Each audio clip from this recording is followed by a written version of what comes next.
Hello दोस्तों, नमस्कार। आपको बता देता हूँ, मैं आपके लिए आज एक अच्छी वीडियोस लेके आया हूँ जो शायद आपके लिए बहुत कामयाब है और जिन लोगों को आप शेयर करोगे उनके लिए भी बहुत अच्छी है।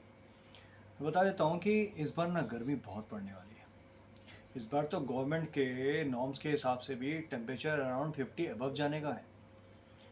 तो मैं आपको बताना चाहता हूँ कि गर्मियों में आप अपने आप को कैसे रखें, क्या खाएं और ऐसी क्या एक्टिविटीज़ करें जिससे कि आपको दिक्कत ज़्यादा ना हो। और किस टाइम निकलना है, किस टाइम काम करें, जैसे कि अगर निकलते हैं तो आपको किस किस चीज़ों का ध्यान रखना है, तो इसके लिए बहुत इम्पोर्टेंट है। मैं आपको बता देता हूँ कि इस बार जो गर्मी पड़ेगी ये बैंड बजाने वाली है। इतनी बैंड बजाने वाली है कि आप सोच नहीं सकते। डिहाइड्रेशन से लोग मरेंगे, डिहाइड्रेशन से, अगर जिन्होंने अपना ध्यान नहीं रखा तो पहली बात बता देता हूँ, गर्मी से बचने के लिए पहली चीज़ कि आप पानी खूब पिएं। दिन भर में कम से कम 4 से 5 लीटर पानी आपको पीना ही पीना है।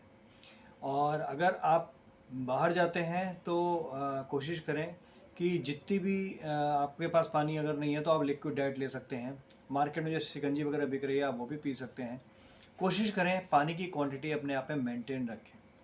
दूसरा होता है, हल्का और सूती कपड़ा पहनना बहुत ज़रूरी होता है, जिससे कि हवादार कपड़ा हो, हल्का हो, आपको बार बार इचिंग ना हो, जिससे कि पसीने अगर आते भी हैं तो वो हवा से सूख जाए। तो इसका भी बहुत ध्यान रखना ज़रूरी होता है। तीसरा होता है, रोज़ाना एटलीस्ट नहाते हैं तो गर्म पानी ना हो, नॉर्मल या ठंडा पानी होना चाहिए, जिससे कि आपकी बॉडी को कूल रखा जा सके, ठंडक रखी जा सके। और अपने घर का जो वातावरण है, जो वायुमंडल है, जो आपको लगता है कि बहुत गर्म है, तो हम कोशिश करें कि जिनके पास एटलीस्ट पैसे नहीं है, एसी नहीं लगा सकते, एटलीस्ट कूलर ख़रीद लें। कुछ कूलर ख़रीद लें या फिर बाहर की जो बाउंड्रीज़ है जहाँ पे पर्दे लगते हैं वहाँ पे कुछ पर्दा लगा लें। और आगे एक छावनी तो लगा ही सकते हैं, जो ग्रीन की आजकल शीट आती है मार्केट में, आप वो लगा सकते हैं, जिससे कि एटलीस्ट गर्म हवा अंदर आने से कम कुछ तो राहत मिलेगी। और मैं कहना चाहता हूँ कि अगर आप एक छोटा कूलर ही खरीद लें, जिससे कि बहुत राहत मिल सकती है। एटलीस्ट कमरा कुछ तो मेंटेन होगा, कुछ तो टेम्परेचर आपका मेंटेन होगा कमरे का, जिससे कि बच्चे और आप लोग आराम से चैन से रह सकें। और भी चीज़ें हैं। और दूसरी चीज़, बाहर कोशिश करें कि आप लोग अगर खाना भी खाने जाते हैं बाहर, तो कोशिश करें फुल फ्राइड चीज़ ज़्यादा खाएं। क्योंकि फुल फ्राइड में क्या होता है, कोई बैक्टीरिया जो होते हैं वो 100 डिग्री सेल्सियस से ऊपर सब मर चुके होते हैं। तो फुल फ्राइड में क्या होता है कि बैक्टीरियाज नहीं मिलेंगे। हम लोग क्या करते हैं, जब फुल फ्राइड कोई चीज़ खाते हैं, जैसे मान लो हम समोसा खाने गए, समोसा खाया लेकिन साथ में चटनी खाया, चटनी का नहीं पता होता कितने दिन पुरानी चटनी है। तो कोशिश करें कि आप समोसे तो खाएं बट चटनी अवॉइड कर जाएं। या फिर खाना खाएं, सलाद अवॉइड कर जाएं, क्योंकि सलाद का नहीं पता होता कितनी देर पहले कटा हो, उस पर कितनी मक्खियाँ बैठी हो सकती हैं, वॉश करके वो देते हैं या नहीं देते ये आपको नहीं पता है। तो कोशिश करें कि आप बाहर खाना कम से कम खाएं, अगर खाते भी हैं तो फुल फ्राइड होना चाहिए। दूसरी बात, और क्या ध्यान रखना है, अपनी डिहाइड्रेशन का ध्यान रखना है। इन द सेंस कि आपका बॉडी हाइड्रेटेड होना चाहिए। मतलब कि ऐसा नहीं है कि आपकी बॉडी में पानी कम हो रहा है, नमक कम हो रहा है, चीनी कम हो रहा है और आप काम करे जा रहे हैं, काम करते जा रहे हैं, काम करते जा रहे हैं। तो कोशिश करें कि पानी 3 से 4 लीटर एटलीस्ट कम से कम पीना चाहिए।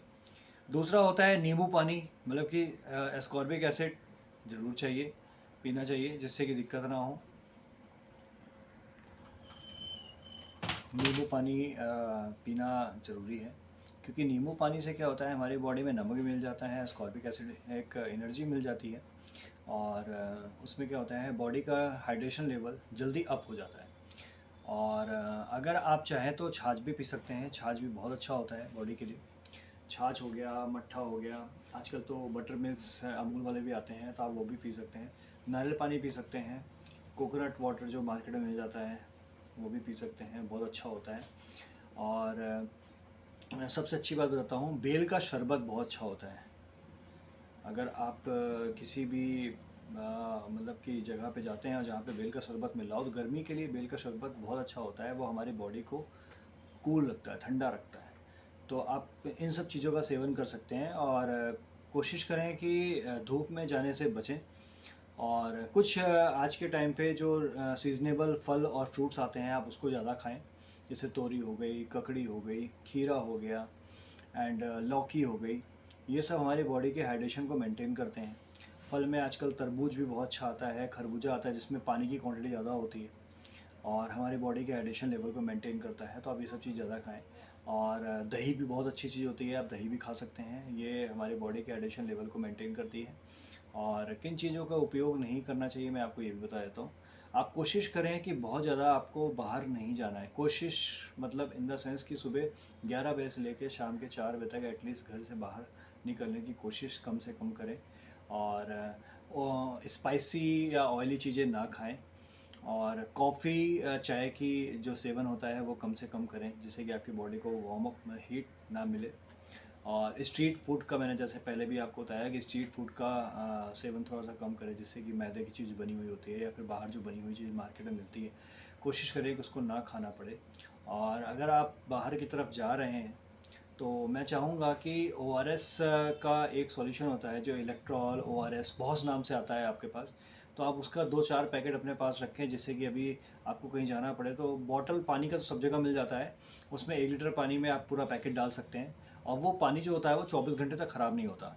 तो आप जब 24 घंटे तक ख़राब नहीं होता तो आप उसको 24 घंटे के अंदर जितना यूज़ करना है यूज़ करें, मतलब कि पी लें। और 24 घंटे के बाद उसको यूज़ नहीं करना चाहिए। यही केस बच्चों में भी होता है, अगर बच्चे पी सकते हैं तो ठीक है, अगर नहीं पी सकते तो उससे 24 घंटे से पहले आप लोग पी लें। और अगर नहीं पी पाते हैं तो आप उसको डिस्कार्ड कर दें। 24 घंटे बाद उस ORS या इलेक्ट्रॉल को नहीं पीना चाहिए डिज़ोल्व करने के बाद। आप उसको फ्रिज में भी रख सकते हैं जिससे कि थोड़ा ठंडा हो जाए। आप वैसे भी यूज़ कर सकते हैं, कैसे भी यूज़ कर सकते हैं। तो बहुत अच्छी अच्छी वीडियोस के लिए हमें लाइक करें। मैं चाहता हूं कि आप लोग तक ऐसी ऐसी बातें पहुंचें जो बहुत से लोग सोचते रह जाते हैं कि क्या दिक्कतें होंगी, कैसे होंगी। तो मैं चाहता हूं कि आप कोशिश करें और हमारी वीडियोस को लाइक करें, सब्सक्राइब करें। धन्यवाद, थैंक यू, जय हिंद।